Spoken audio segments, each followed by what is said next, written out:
I'll yell and let Trish use the actual microphone. I'm here to introduce Trish, but I think you all know her. Yeah. She's our favorite nurse, Trish Fisher. Thank you, Trish. Thank you. I'm going to leave the microphone here if you guys can hear okay like that. All right. Well, I'm Trish Fisher. I'm the public health nurse here for Walpole. I'm based out of Town Hall, but I'm here at the Senior Center on Wednesdays and Thursdays doing wellness clinics. So one of the things we thought about doing, because September is Cholesterol Education Month, is to kind of introduce something additional to just my usual blood pressure screenings, glucose screenings, and that's to introduce some cholesterol screenings into my clinics. So we thought this would be a great time just to do a general overview of cholesterol and what it is, what those numbers mean when you get tested, what different kind of alternatives are there as far as diet and exercise. Some may be on medications or, talk to their doctors about medications. So I'm going to kind of go through a general overview. It's nothing specific toward any specific type of medications or specific individual results, things like that. Those can be saved absolutely for your primary care physicians. Here in my position, it's primarily preventative health. For public health nursing, we do all preventative health screenings, things like this, to alert somebody of any potential problems that then need additional follow-up through primary specialists and whatnot. So I'll go through my slides. Really feel free. If something doesn't make sense, you can't hear me, you don't understand something on a slide, just kind of wave me down. Otherwise, I'll be happy to take questions at the end. And then anything a little more, general questions, anything more personal or specific questions that are geared, primarily just towards me. I'm here for the rest of the afternoon, right in the wellness room, so I'd be happy to meet with anybody. So we'll start off just simply, what is cholesterol? Everybody has cholesterol. It occurs naturally in our body. We make cholesterol all the time. But it's also found in different foods. So that's when we kind of start getting the question of some people may have higher cholesterol than others, but naturally the liver creates it. We always hear the bad things about cholesterol, but it's got actually some really important functions for our body. Our cell walls are all made up of that cholesterol. We need it to make vitamin D. Like I said, for the bile acids, which, might be a little questionable, but bile acids, they're released into our intestines, and that's what helps kind of break down a lot of the different fatty foods. So when we naturally our body knows how much cholesterol to make for what our bodies need. However, because it's also found in foods, that taking in too much dietary cholesterol, that tends to be what increases our cholesterol levels. So again, cholesterol is good, but too much cholesterol is not so good. That's what starts getting some people into trouble as far as then having some of the adverse effects to too much cholesterol. So as I mentioned, the body makes all the cholesterol it needs. You also get cholesterol from the foods you eat, such as animal products like meat, seafood, poultry, eggs, dairy.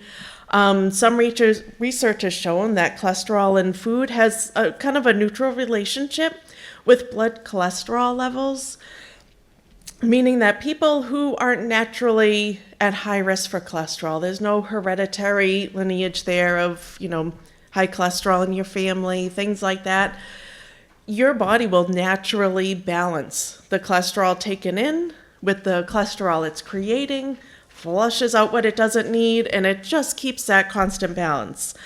However, there are some people that are more at high risk for cardiovascular disease, diabetes, high cholesterol, unfortunately, and that's when limiting your dietary cholesterol really comes into play, because that is then going to exacerbate. Your body's not going to be able to naturally manage all this intake. It's going to continue producing its cholesterol, and then you're taking in even more, and instead of naturally adjusting, that's when the buildup happens, and sometimes you need a little additional help with diet, exercise, medication. So why is too much cholesterol bad? Why is it bad? What ends up happening? So while it's good for our health, our body needs it to survive, too much cholesterol in the blood, as you can see here, it starts sticking to the walls of our arteries, causes a plaque buildup. And basically what this happens, as the diagram shows, it just starts narrowing those arteries. That narrowing can lead to a blockage. The narrowing can lead to increased risk for coronary artery disease, heart attack, even stroke. Because anything that starts building up unnaturally like this and causing that narrowing, the increased plaque, if you have pieces of that plaque buildup that might break off, it can cause a blockage. It can cause a stroke that can travel through your bloodstream. It's too large to be, naturally pass through, and then you increase your risk for heart attack, stroke, coronary artery disease. High cholesterol can also be linked to other medical problems, such as high blood pressure, because the heart has to pump harder in order to get the blood through these narrowed arteries. Once they get constricted, things like that, it's just adding increased pressure across, really across your entire system. So how is it diagnosed? If you get, concerned, our normal blood tests, oftentimes the regular complete blood work that your doctors will, sometimes they'll order them once a year, sometimes it's every 6 months, sometimes it's just really up to their discretion. It depends on your risk factors. It depends on your family history. So oftentimes what they will order is what's called a lipid panel. So cholesterol test is a blood test, and it measures the amount of cholesterol and some certain fats that are in your blood. So there's 2 main types of cholesterol. You'll look at your total cholesterol, but then it's broken into 2 main types, which one that we always hear about, it's HDL and then the LDL. So the LDL, that's a low density lipoprotein, and that's what we consider the bad cholesterol. I always think of it low. You want that number to be low because that's the bad one. You don't want a lot of that. That's what causes a lot of that plaque buildup. And then you have the HDL, which is the high density lipoprotein, and that's what we like to call the good cholesterol. That's the naturally occurring cholesterol that just keeps our system going, keeps everything clear, builds those cells, nice strong cell walls. And I think of it as, high density. You want those numbers to be high because that's the good cholesterol. So a lipid panel will measure the total cholesterol, your overall cholesterol number. It'll break it down to your HDL, your LDL, and then also the triglyceride levels. So a lot of this, again, is based on what your physician will order, depending on what they're looking for, what risk factors they're trying to, be flagged to look out for. So as we see, it's primarily those 4 components. And then as you get more in depth with different blood tests, it will get more specific as far as what you're looking for. So when you get these numbers, what do the numbers really mean? So the total cholesterol, as you can see, a lot of these numbers are kind of just the blanket numbers. They break it down by age. They check cholesterol in children. Pediatrician offices will often check cholesterol starting at 10 years old, just to get a baseline. Especially with family history and whatnot, something that they can then, for early detection. So when they break down these numbers, it's primarily for pediatrics, and then for adults, they consider it 20 years and older. They break it down to kind of heart healthy, what's, a good baseline to be at. They then will break it down to if you're kind of getting a little bit high, borderline, not quite high risk yet, and then the high risk numbers. This, like I said, is just the general breakdown. Again, it's always so specific to each individual, depending on other risk factors, depending on your history. I can't say that enough. There's never just a black and white chart of this is exactly where you need to be for every single person, male, female, age, your ethnicity. There's so many factors that kind of lead into really the breakdown as far as figuring out your risk factors, high risk, borderline, and if you're kind of right where you need to be. So when they measure the total cholesterol, that is including both the low density, the LDL, and the high density, the HDL cholesterol. So as I said, the LDL cholesterol, that's our bad cholesterol, because that's the main source of cholesterol buildup and causing of the blockage of our arteries. The HDL, which is our good cholesterol, the high density, that is good because what it does is it helps actually remove that cholesterol buildup from our arteries. So if you have high LDL, that bad cholesterol is really starting to kind of be building up in those arteries, and your HDL, your good cholesterol, is too low. You don't have enough flowing through your blood system to kind of clear out all that bad cholesterol. They work in conjunction with each other. You want more HDL than you do LDL just to kind of, offset a little bit of that buildup there. So when we think of heart disease, coronary artery disease, primarily it's how it's impacting the heart. I mentioned stroke earlier, primarily because any sort of plaque buildup, any additional buildup in your arteries that causes a little piece to break off, causes a blockage, would cause stroke. But our primary focus is how is this impacting our heart? This is a great little video that I found. American Heart Association has a tremendous amount of easy to understand videos, dietary recommendations, explanations. And I just found this video was great to visualize it because, as I already discussed, that high cholesterol that deposits too much of those little, the fatty deposits that build up, it specifically impacts your heart because when these deposits grow and the plaque builds up in our arteries, that blood flow starts getting constricted. That narrowing causes our heart to strain, and it's working much harder to pump through our system as it needs to be. This increase will then increase our blood pressure. It then, with high blood pressure and high cholesterol, our overall risk factor for coronary artery disease and heart attack, those risks tend to increase. This is showing just the natural progression of cholesterol moving our blood system, the cells and the cholesterol. And then the cholesterol gets to be a little bit too much. It's built up, it's now blocking, and then it shows that little aspect of the heart that is having a really tough time right down in the corner there. It's not effectively beating. Then it's, again, it's just kind of the natural progression. You're putting too much strain on a heart that already does so much.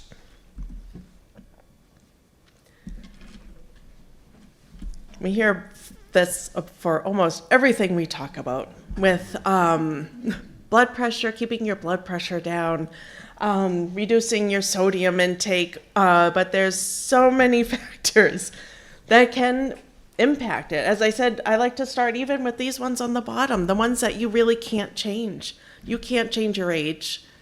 You can't change, your gender, your family history, your ethnicity. Some of these will naturally put you at risk. But on the flip side, there's so many things that we can change. Of course, diet is extremely important. It helps across the board with so many things. One of the handouts I gave is just a quick little breakdown. It's something we hear all the time, increasing your fruits and vegetables, nice lean meats. You still need some of those lean meats for the iron, for getting that good cholesterol into your system. Physical activity, I feel like that kind of goes hand in hand with, any sort of struggles we have being overweight, obesity. Again, it's the balance of improving our nutrition, because with the diet, eating a lot of foods with high in saturated fat, cholesterol, all these things you can read right on the label, it makes our blood cholesterol rise. The saturated fat is the main problem, but cholesterol in food also matters. So reducing the amount of saturated fat in our diet helps lower our cholesterol levels. And these can include like the red meats, the full fat dairy products, chocolate, some baked goods actually as well. But really trying to avoid some of the real heavy, like the deep fried, the processed foods. Those are a little too heavy on the saturated fats. Again, it's all about the balance. Lack of physical activity. Again, improving our diet is phenomenal, but we also want to keep active. I feel like I'm always writing our little articles in every topic I choose, whether it's seasonal depression, it's cold season, fighting off the flu. It's everything I integrate is keep active. You don't have to be hitting the gym 6 days a week. It's just getting up and coming out here, being social. It's keeping your mind active. It's keeping your body active. When you're getting up and doing your errands for the day, doing things around the house, it's just getting up and moving. Kind of that physical activity. As I said, I can never speak too much about it. It just helps on so many levels. On here is smoking. Cigarette smoking, as we may or may not know, it lowers our HDL cholesterol. So no matter how much you're trying to increase that, change your diet, you're exercising, the nicotine in cigarettes is just going to be counterproductive to all that hard work you're doing. And then, like I said, certain things that we just can't change. Going back down to the bottom of our list that unfortunately we're stuck with, regardless of what we do, our cholesterol levels tend to rise as we get older. So it's not quite as common to see high cholesterol in children and teens, even though we do check for it, just to be proactive. But again, it's a natural process as our bodies age. As I said, our genders, between the ages of 20 and 39, men tend to have a higher risk of total cholesterol numbers than women do. But for women, once women hit menopause and beyond, it flip-flops. Women are actually then at higher risk. And primarily this happens because menopause lowers the levels of female hormones that tend to naturally protect our bodies against the buildup of that plaque. Again, it's out of our hands. It's the natural progression of our bodies as they age. As I said before, family history, your genes determine how much cholesterol your body makes, how well your body adjusts to the dietary cholesterol you bring in. It's already pre-programmed into our systems. And then also race, ethnicity is also a big factor because there's certain ethnic groups that naturally have a higher risk for heart disease. This can be through high cholesterol, it can be through high blood pressure. One of the things I was looking through American Heart Association when I was doing some of the research for this. Some of the examples they give is that Asian Americans are more likely to have high levels of LDL, that bad cholesterol, than the non-Hispanic white people. They tend to, it's just their natural ethnic background. You can't change it. It's just your body's makeup, and it's kind of learning what to do to work with that for the most positive results. So I know medication is always a really big question when we come into treating cholesterol, when we get into treating high blood pressure, things like that. Just to kind of get an idea of what each of these are the main groups. There's so many different medications. I just wanted to take a quick overview these are the main ones you hear about that doctors may prescribe. And just to get an idea of what they do and how they work in your body to decrease it. Again, I have no specific knowledge about a lot of the specific cholesterol. I know there's a lot of controversy regarding statins and pros and cons and side effects, that sort of a thing. But I know this is always a really big question as far as, well, if I were to start on medication, how is this going to help? So, of course, healthy lifestyle is your first defense. But sometimes if diet and exercise isn't enough, it's in your natural makeup. You are, bound to have high cholesterol, and everything you do, your doctor is recommending you start on medication. The big one that we hear about, of course, are the statins. So the statin drugs, they focus on that bad cholesterol, the LDL. So the statin drugs lower LDL cholesterol by slowing down how much cholesterol that liver is making. So our liver's naturally making the cholesterol, so it kind of slows down that process through the liver. And they also increase the liver's ability to remove the LDL cholesterol that's already in the blood. So the statins are decreasing the production of that cholesterol in the liver, but it's also kind of ramping up the liver's job of clearing out those, a lot of the bad cholesterol buildup. I mentioned before, even like the bile acid in our intestines, that's important for breaking down fatty foods. The bile acid medications, they help remove cholesterol from the bloodstream by removing some of the bile acids, and the body needs the bile acids to make them, by breaking down that LDL.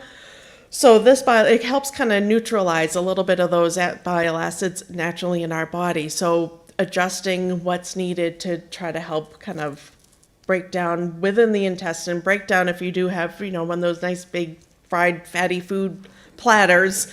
It's just going to really kind of ramp up the body's natural response to that.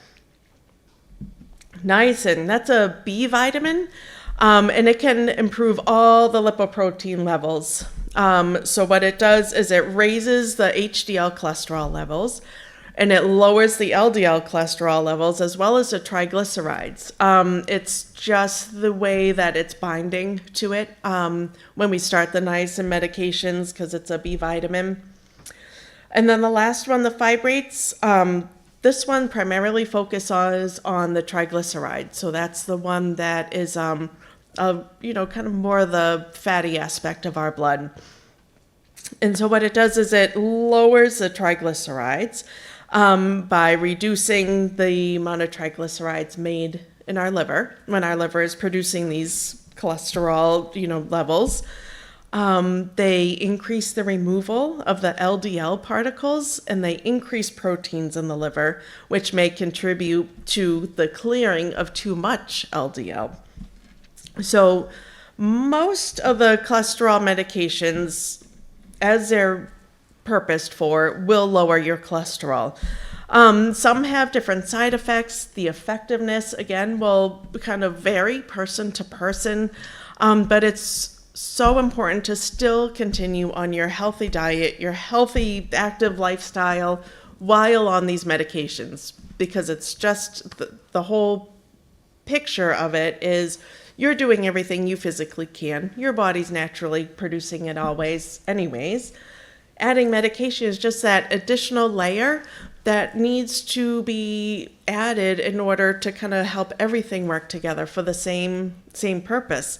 You can be on these medications and see no change whatsoever, but it's in conjunction with that healthy lifestyle is usually the primary goal. So when we are looking at cholesterol tests, I mentioned the doctor offices, when they do is they will take a blood sample. Usually it's fasting. It's a venous draw, so it's a larger sample of blood.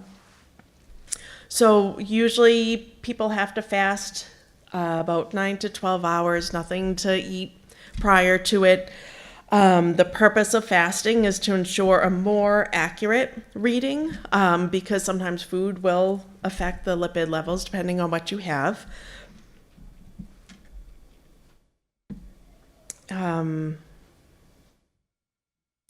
So what's also just kind of like a positive and a negative, you get extremely accurate results. It's a larger blood sample. You're fasting. You don't have anything in your system that's going to skew those results at all. Some physicians get nervous ordering fasting blood work, depending on, any risk factors you may already have. Because it may be risky for older people or people with diabetes, that, skipping these meals and not eating, fasting for 9 to 12 hours, is extremely detrimental.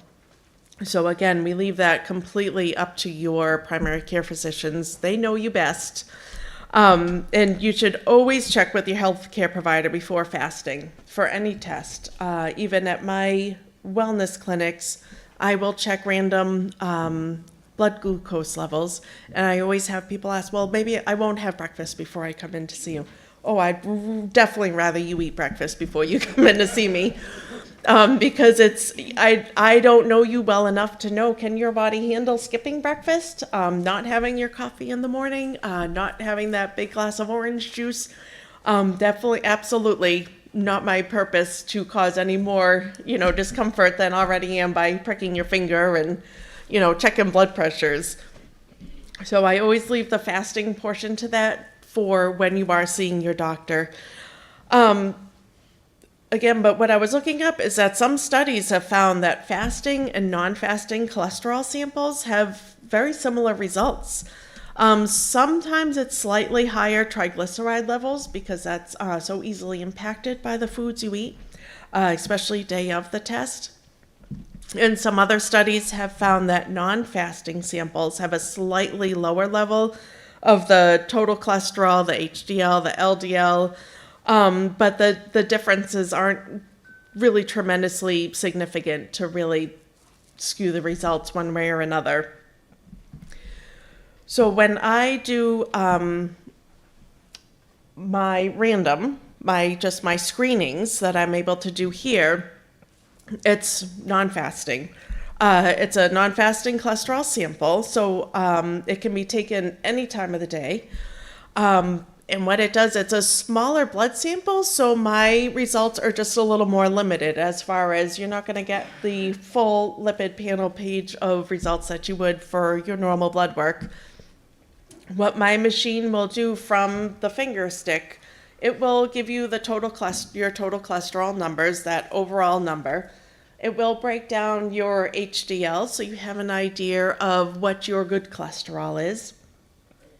It will give you your non-HDL, as it's listed for my screening, which is your low density cholesterol, the bad cholesterol. It'll give you that number, as well as sometimes it will spit out a ratio as far as looking at your total cholesterol and how much good cholesterol and bad cholesterol you have. It'll kind of give you a general number to see if you're within these guidelines.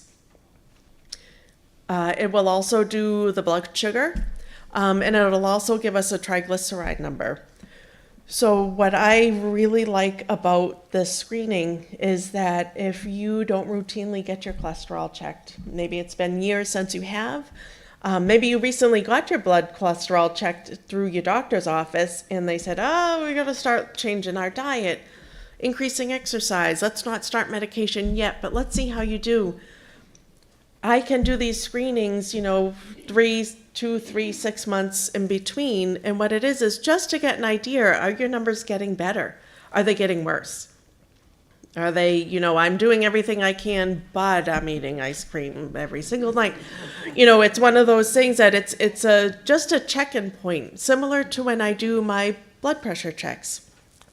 I'm not going to cure your high blood pressure, but I'm able to at least say, hey, we're on the right direction. You are steadily right in this range. This is where you need to be. You're going in the right direction so that when you go back for that follow-up appointment, you have a pretty good idea of where you are. So that's why, again, in public health, the preventative screening is just phenomenal. It's a great check-in point. Just if you come to me and you get a screening done and your cholesterol is really high, it doesn't necessarily mean, oh, you're doomed, you're done, on medication you go. Again, it's this specific point in time that I am checking it. Numerous factors. You could have been at Castle Island and had a fish fry the night before, or there's so many different factors that impact these numbers. Again, it's just a great screening to kind of be aware of. It's a small little machine. It's a finger stick. I was talking earlier today about how I say 1,000 times a day, oh, it's just a simple finger stick, but it does hurt sometimes. Your fingers are a little sore. And what it does, it'll give our results on the screen, usually in 1 to 3 minutes. I like to do the testing first, and then I can sneak in for a quick little blood pressure check while we're waiting for our results, just to get a good full picture. It will print out your results. I will keep a copy like I do with all my records of blood pressure checks, things that I would normally be keeping record of, so that you have one for your records. If you have any additional questions, bring it with you to your doctor's office. Bring it with you next time you're going in to say, what does this mean? This was a screening. This was in the middle of the day. It's just great information to always have. So as I said, it's to be able to just be preventative. There's so much we know out there now as far as all sorts of different chronic diseases, but that we can get a better handle on. I know healthcare is difficult now too. Primary care physicians, I feel, are really hard to find these days. At no point do I ever take that role of a primary care physician, but I'm a great interim. I'm a good little bridge for anything you might need in the middle of navigating new diets, navigating different medications. And as Debbie put out this amazing flyer, I'm going to be doing these cholesterol screenings definitely through September, maybe longer. If I get a good kind of turnout, I will always have the machine with me here at the senior center. But I do wellness clinics in the wellness room every Wednesday and Thursday. I usually start appointments at 9. I go till about 2, sometimes 2:30, 3. It all depends on the day. So if you are interested, I'm just kind of incorporating it into the clinic times I already have. I'm here. So absolutely, please utilize me. So again, this is just my contact information. As I mentioned, my office is technically in Town Hall in the health department. That's what I work under. I'm right on the first floor, so the days I'm not here, I'm over there, right on the first floor, across from the clerk's office. I am always happy to see anybody. If you can't catch me here, you can always email me. You can call me. This main office phone number actually forwards to my cell phone when I'm here. You can always get a hold of me. Contact me. Come see me at Town Hall if you can't make it here. This is my job. I am here for everybody in Walpole, and I want to be able to offer my services and just be able to tailor everything I do to what the need is, really, for what everybody needs, what you're looking for. Next month, I might come up with something totally different I'm going to introduce. So it's kind of feedback, anything. I am always appreciative of that. And just as a quick aside, too, I mentioned the American Heart Association a few times. The internet is an amazing wealth of information for anything you could possibly want to know about anything. But you got to be careful what sites you go on. Just some credible sites that I tend to always use, especially in public health, are listed here. It's just knowing kind of where you're getting your information from. You could have one simple question and you will get the gamut of completely different advice. So credible websites, extremely important. Again, anything ever in question, I've had people print things off of the internet and bring them in to me. say, what do you think about this? And it might be something I've never heard of. It could be something, oh my gosh, no, we're throwing that away. This is where you need to go.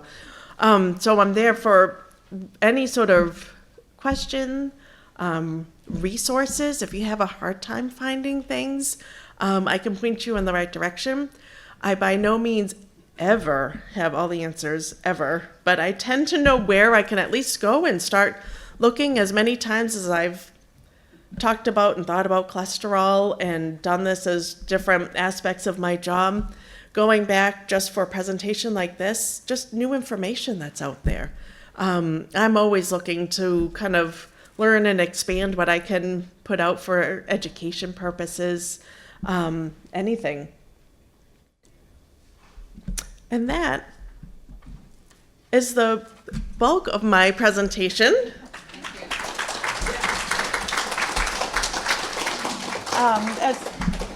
If there's any, general questions, anything that I went through that wasn't really, yes. For my wellness clinics and they do the screenings, do it right here at the front desk. They have access to those appointment times. And then at any point, as I said, going forward, if you can't make it to any of my wellness clinics physically here, or you prefer to see me at town hall, as long as I'm aware, I'll make sure I have all my things with me. I travel like a little bit of a circus. Yes, sir. I have a fasting blood test coming up. And Yep. I was wondering, does coffee, like I might have 4 cups of coffee before that, and I don't know which medicines, but is coffee considered, a void? Do you take your coffee black, or do you put cream and sugar? Oh my God, I do put cream and sugar. I would, if you could hold off on often if some may say coffee's okay to have before the morning of, but black. So if you have the ability to limit it just to water, even just, water that you need for taking your medications, but holding off on the coffee, you just don't want anything to skew those results, especially with the cream and sugar. Thank you. Yes. I appreciate it. Yes. What foods lower cholesterol? Oh, any sort of good, balanced, healthy, those, food groups that you always hear about, the fruits, the vegetables, the nice lean meats. Yeah, you can limit, again, it's, even the fats like naturally occurring ones and different types of beans and nuts, things like that. Those are naturally occurring fats that, again, in moderation are good, but nice, lean meats, leafy vegetables, fruits, that good balance of a little bit of everything. Yes, definitely.